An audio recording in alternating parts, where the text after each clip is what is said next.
with rabri. It's the one of the most favorite dishes of mine. I mean desserts of mine, as well as it's very delicious. It's awesome. So we are going to talk about the dish now, and this rabri is kind of gila firdos. I think I have pronounced it correctly. I don't know how it's pronounced. It's kind of gila or firdos or something like that. And rabri is prepared without flavor, with flavor, with lots of flavors, with nuts, anything. Some people prepare it very simple, milk and sugar. Some people prepare it with nuts, coconut, something like that. Many things they add, cardamom, anything they can add. So you can customize the thing to your way, but I like it with some coconut as well as nuts. And if you add some what we say lauki, rich gourd, then I mean if you have to wash it twice or thrice before adding to the milk, otherwise it may curdle. If you add the lauki to it, that is rich gourd, then it will be gilai firdos. I'll type it the word here. I don't know how it's pronounced, so sorry for that. So let's talk about so let's see the ingredients required for the rabri recipe, as well as let's see the procedure. It's very easy to prepare it, so don't make any excuses that I don't have this, I don't have that. You can skip all the ingredients except the milk and sugar and prepare it. And so do tell me how it turned out to be, and do share the feedback with me. I appreciate it, as well as recipe requests are always welcome. So let's see the ingredients required for it. So here we have the ingredients. In the ingredients I have some coconut. This is grated coconut. Sugar, I leave it up to you how much you want to add it. This cardamom I have peeled and ground it into coarse. And I have silvered almonds and few strands of saffron, and also a liter of milk which is boiling. So we want the milk to be really boiling. Now lower the flame, and then we are going to cook it. So as it is boiling, make sure you stir it very nicely. We don't want it to stick to the bottom, as well as we don't want it to burn. So make sure you stir it very nicely, and don't leave it for about 2 to 3 minutes like this also. I mean, don't let it cook itself even for 2 to 3 minutes. Make sure you stir it very nicely, and make sure you use some full fat milk for better results. So now it has been around 2 to 3 minutes since the milk is boiling. We want the milk to reduce till 30%, then we'll add some more ingredients. I mean at 30, when it's 30%, then we'll serve it. So when it is about 50 to 60%, at that time we'll add some more ingredients to it. So now it is looking that it's somewhat reduced, but we are going to reduce this, we are going to reduce the milk little more. So it's a work for patience, so make sure you stir it very nicely.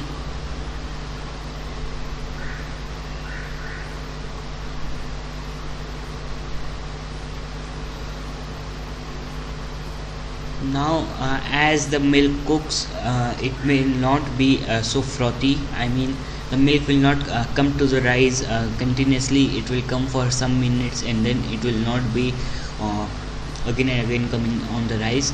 So when it reduces, that's a good sign that the milk is reducing fast. And make sure you reduce it at the medium flame, not lower, not higher. Now the milk is about 50%, and it's looking very thick. Now we are going to add some ingredients to it so that we can flavor it. Here I have some coconut. If you want, you can skip it, but I like the flavor of it, so make sure you add coconut to it for a better flavor. Almonds. You can also add cashew nuts or raisins, but I like almonds. And some cardamom powder. I am going to leave some more cardamom powder so that we can decorate it later. About 1/4 teaspoon of cardamom powder at this time. And also I am going to add few strands of saffron.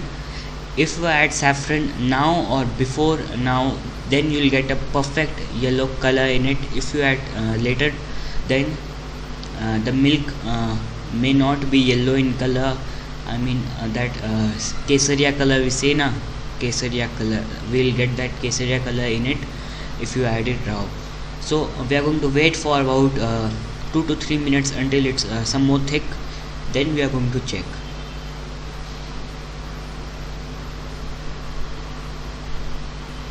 So now the milk is looking very nice, as well as it's some more thick. Now it's a time to add some sugar to it. We'll add some sugar to it, but make sure stir it.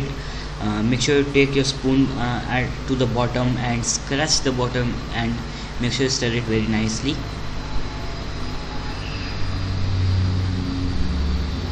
Now I am going to add some sugar to it. I leave the sugar part to you, how much you want to add, how much you want to it's up to you. I am adding about 5 to 6 tablespoons, and then mix it once and then cook for about a minute or so that the sugar melts, as well as the rabri gets little bit thinner, as well as it cooks again after it's thinner. So in the minute everything can happen, as the rabri is very hot. Now the rabri is looking very nice as well as thick.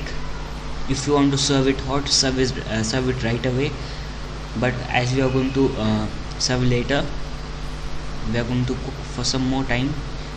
You can see that did you see that grainy texture? That grainy texture is a sign of that rabri is cooked very nicely, as well as if you stir nicely, the rabri will get that grainy texture, and then grainy texture is very tasty, and it feels very delicious while in mouth. So now let's keep it in the fridge. So after keeping in the fridge for about 2 hours, it will some more thick, so I added some milk to it. So you can add some milk to it if it's too thick, and make the good consistency out of it. So now you can see even the grainy texture here. The grainy texture will make it more delicious. So I have served it. You can serve it two way. I have served with some almonds and cardamom. Thank you for watching. Do subscribe for more of cooking and cooking. Do check out my blog cookandshook.blogspot.com. Here you can see a closer look at it. So thank you for watching.